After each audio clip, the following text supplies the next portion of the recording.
میں دیکھو موسیٰ علیہ السلام کے دور میں ایک بار اللہ تعالیٰ کا حکم ہوا کہ تمہاری جماعت میں ایک بندہ ایسا بیٹھا ہوا ہے کہ اگر وہ زیادہ دیر تک رہا تو عذاب میں نازل کروں گا، عذاب آئے گا۔ موسیٰ علیہ السلام پریشان ہوئے، پوچھا وہ کون ہے؟ فلاں فلاں۔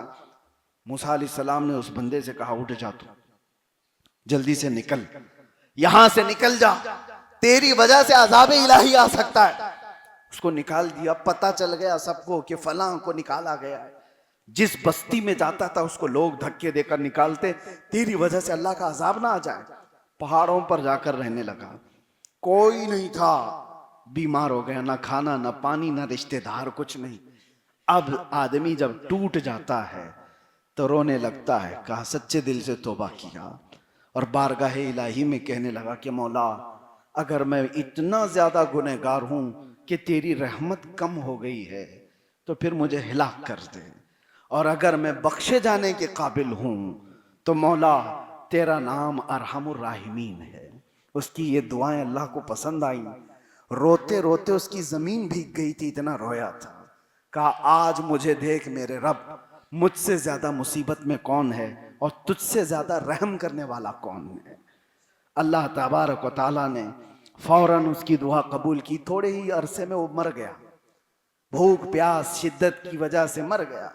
موسیٰ علیہ السلام کو اللہ کا حکم ہوا کہ موسیٰ فلاں پہاڑ پر میرے محبوب بندے کا انتقال ہوا ہے، جائیں اس کے جنازے کا انتظام کریں۔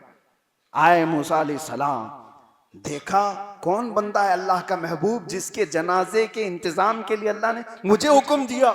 آ کے دیکھا تو وہی بندہ پڑا ہوا ہے جس کو بستی سے نکالا گیا تھا، جس کو جماعت سے نکالا گیا تھا۔ موسیٰ علیہ السلام گھبرا گئے کہ غلط جگہ تو نہیں آیا۔ رب تعالیٰ سے پوچھا کلام کر کے کہ مولا یہی بندہ ہے یا کوئی اور ہے جو تیرا محبوب ہے؟ مولا نے فرمایا یہی بندہ ہے، یہی بندہ ہے۔ اس کی تجہیز و تکفین موسیٰ علیہ السلام نے کی، اللہ کے نبی نے کی۔ اس کے بعد پوچھا رب تعالیٰ سے مولا تھوڑے دن پہلے تو اس کی وجہ سے تو عذاب نازل کرنے والا تھا، اور یہ تیرا محبوب کیسے ہوا؟ سنو میرے عزیزو، میرے کل بیان کا خلاصہ یہی ہے۔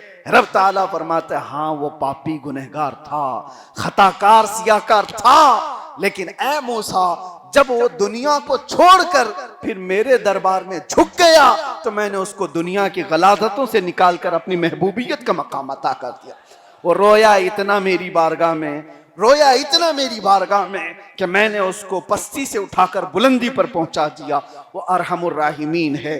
اسی لیے میرے عزیزو دنیا کے سامنے تم رو کے دکھا دو، دنیا کی عدالتوں کے سامنے بھیک مانگ کر کے دکھا دو، کوئی جج تمہیں چھوڑے تو مجھے بتانا، کوئی تمہیں معاف کرے تو بتانا، نہیں تمہاری سزائیں پکی ہیں، تمہاری گرفتاری پکی ہے، لیکن وہ ارحم الراحمین کی دربار ہے، اس کا دربار ہے۔ موسیٰ علیہ السلام کی آنکھوں میں آنسو تھے۔ چند دن پہلے جو گنہگار جس کی وجہ سے عذاب الہی آنے والا ہے، عام گنہگار بھی نہیں تھا، لیکن وہ توبہ کیا کیا، اللہ نے اس کو ایسا بنا دیا کہ موسیٰ کو حکم دے رہا ہے کہ میرے محبوب بندے کا انتقال ہوا ہے۔ اسی لیے میرے عزیزو وہ ایک سجدہ جسے تو گراں سمجھتا ہے، 1000 سجدوں سے دیتا ہے آدمی کو نجات۔ آؤ اسی بارگاہ کو ہم راضی کرتے ہیں۔ اگر اللہ راضی ہو گیا تو کائنات کی ہمیں فکر کیا ہے، کیونکہ نہ یہ رزق دینے والی ہے، نہ یہ عزت دینے والی ہے، نہ یہ ذلت دینے والی ہے۔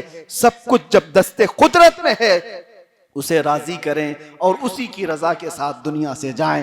اللہ کریم ہم سب کو اپنی زندگی میں اپنی رضا کے ساتھ جینے کی توفیق عطا فرمائے اور اس کے رسول کو راضی کرنے کی توفیق عطا فرمائے۔